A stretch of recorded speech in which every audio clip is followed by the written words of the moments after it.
Hello everyone, আজকে আমি নিয়ে এসেছি একটা চমৎকার একটা ট্রিপস বলতে পারেন।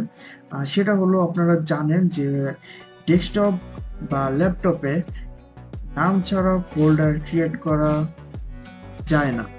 সাধারণ উপায়ে নাম ছাড়া ফোল্ডারটি ক্রিয়েট করা যায় না, কিন্তু আমি আপনাদেরকে দেখাবো আজকে কিভাবে আপনারা এই অসাধারণ কাজটি করতে পারেন, যে নাম ছাড়া আপনারা একটা ফোল্ডার ক্রিয়েট করবেন এবং ফোল্ডারের সাথে যদি আপনারা চান তো নেমের পরিবর্তে আপনারা ইমোজি ইউজ করতে পারবেন।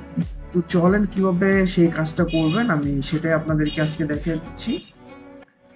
আপনারা প্রথমে যেটা করবেন সেটা হলো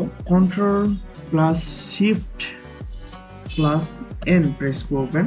CTRL+SHIFT+n প্রেস করার পরে আপনাদের সামনে এইরকম একটি ফোল্ডার চলে আসবে। আপনারা জাস্ট সেটাতে অল্টার প্রেস করে 255 প্রেস করবেন এবং দেখতে পারবেন ম্যাজিকটা।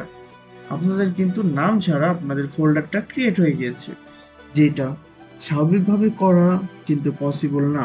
এবং আপনারা আর একটি কাজ করতে পারেন, সেটা হলো সেম উপায়ে CTRL+SHIFT+n নিউ ফোল্ডার ক্রিয়েট হয়ে গেল এবং অল্টার প্রেস করে আপনারা যদি 1 প্রেস করেন তাহলে দেখতে পারবেন একটা ইমোজি চলে এসেছে।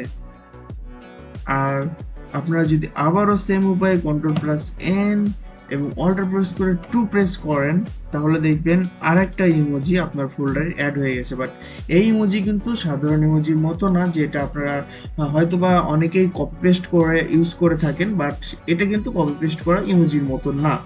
আর এটা অল্টার প্রেস করে আপনারা 1 2 3 4 5 6 7 8 যে কোনো অক্ষর প্রেস করবেন, সুন্দর সুন্দর সব ইমোজি চলে আসবে।